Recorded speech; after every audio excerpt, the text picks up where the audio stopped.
ഇന്നത്തെ വീഡിയോ ഒരു പുട്ടിനെ കുറിച്ചാണ് പറയുന്നത്. നീല കളറിലൊരു പുട്ട്, ശംഖുപുഷ്പം കൊണ്ടാണ് ഇതുണ്ടാക്കുന്നത്.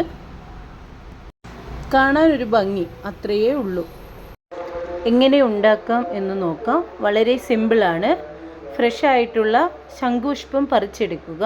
നന്നായി കഴുകിയെടുക്കണം. അതിൽ പ്രാണികളോ മണ്ണോ ഒന്നും ഇല്ല എന്ന് ഉറപ്പ് വരുത്തണം. അത് കഴിഞ്ഞ് കുറച്ച് വെള്ളം ചൂടാക്കുക. അതിലേക്ക് ശംഖുപുഷ്പം ഇട്ട് കൊടുക്കുക. 2 അല്ലെങ്കിൽ 3 മിനിറ്റോ വെള്ളത്തിലിട്ടതിന് ശേഷം ആ വെള്ളം ഒരു ഗ്ലാസ്സിലേക്ക് മാറ്റുക. നമുക്ക് എത്രമാത്രം പുട്ട് വേണമെന്നത് കണക്കാക്കുക. അതിനനുസരിച്ചുള്ള പുട്ടുപൊടി എടുക്കുക.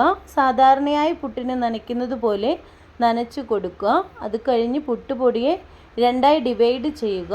അതിലൊരു ഭാഗം എടുത്ത് ശംഖുപുഷ്പം ഇട്ട് വച്ചിരിക്കുന്ന വെള്ളം ഉപയോഗിച്ച് പുട്ട് നനച്ചെടുക്കുക. ആദ്യം കളർ കുറവായിരിക്കും. അങ്ങനെ വന്നാൽ അതിലേക്ക് ആ പൂവ് പിഴിഞ്ഞെടുത്ത് ഉപയോഗിക്കാം. അന്നേരം കുറച്ചുകൂടി കളർ നന്നായി കിട്ടും.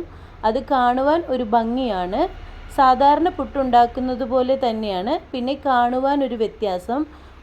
മനസ്സിന് അങ്ങനെ കാണുമ്പോൾ ഒരു പ്രത്യേക സന്തോഷവും ഫീൽ ചെയ്യും. കൂട്ടുകാരെ, വീഡിയോ ഇഷ്ടപ്പെടുകയാണെങ്കിൽ എന്നെ ഒന്ന് സപ്പോർട്ട് ചെയ്യണം.